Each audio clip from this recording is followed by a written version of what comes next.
আসসালামু আলাইকুম। আশা করি আপনারা সবাই ভালো আছেন। আমি অনেক ভালো আছি। অনেক দিন পরে আসলাম একটা নতুন ব্লগ ভিডিও নিয়ে। আজকে চলে যাচ্ছি একটা বিয়েবাড়ির অনুষ্ঠানে। তো সকাল সকাল বেরিয়ে পড়লাম। এখন আমরা খেয়াঘাটের উদ্দেশ্যে যাচ্ছি নদী পারাপারের জন্য। অনেকক্ষণ খেয়াঘাটে এদিকে ওদিকে তাকিয়ে দেখলাম কোনো মাঝি নাই, শুধুমাত্র নাও পড়ে আছে।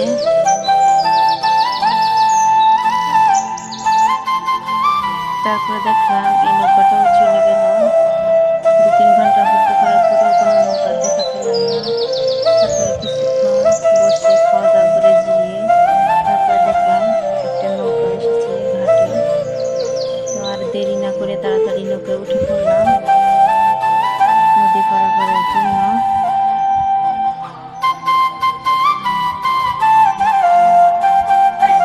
এদিকে বারে ফোন দিচ্ছে, কেন এত লেট হইতেছে। তো নৌকা ছেড়ে দিল।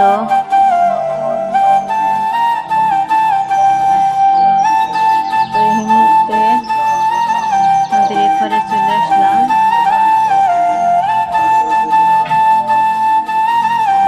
আকাশ অনেক মেঘলা, বৃষ্টি হতে পারে।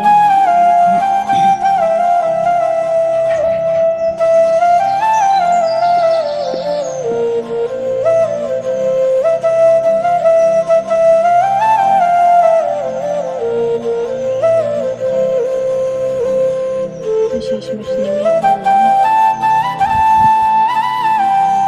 খেয়াঘাটের মাঝিকে টাকা দিয়ে আধা ঘন্টা রাস্তা হাঁটতে হবে। তো আধা ঘন্টা হাঁটার পরে দেখলাম এখনো রাস্তা শেষ হয় না, গাড়ি নিয়ে এখনো তারা আসছে না। তো আরো কিছুক্ষণ হাঁটতে থাকলাম।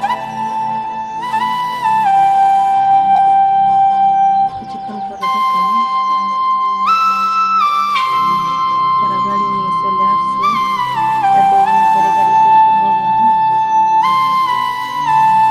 এমনিতে অনেক দেরি হয়ে গেছে।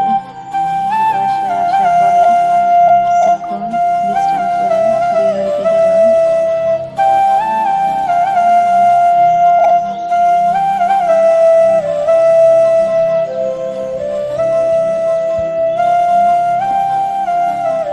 আগে থেকেই সবাই চলে গেছে, আমি একটু পরেই গেছি।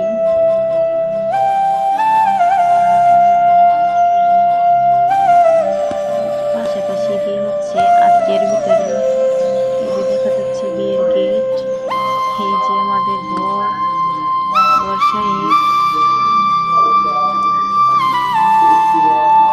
আমিও দেরি না করে খাওয়া দাওয়া সেরে ফেললাম।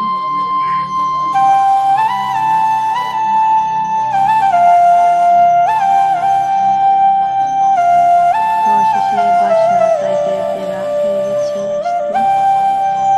তো বাকি ব্যাপারটা সবাই মিলে সাজিয়ে নিলাম। তারপর কি আর করার, কিছুক্ষণ গল্প সল্প করে আবার ঘুমিয়ে পড়লাম। যেহেতু সকালে আবার বাড়িতে ফিরতে হবে। তো সকাল সকাল খেয়াঘাটে এসে পৌঁছালাম সকাল 8টা বাজে। তো নদী পার হওয়ার পরে খেয়াঘাটের মাঝিকে টাকা দিয়ে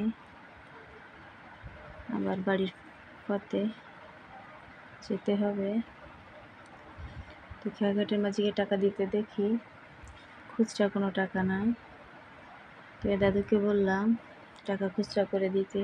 তো উনি আমাদেরকে 500 টাকার নোট খুচরা করে দিল। তো খেয়াঘাটের মাঝিকে টাকা দিয়ে আমরা আবার বাড়ি চলে এলাম।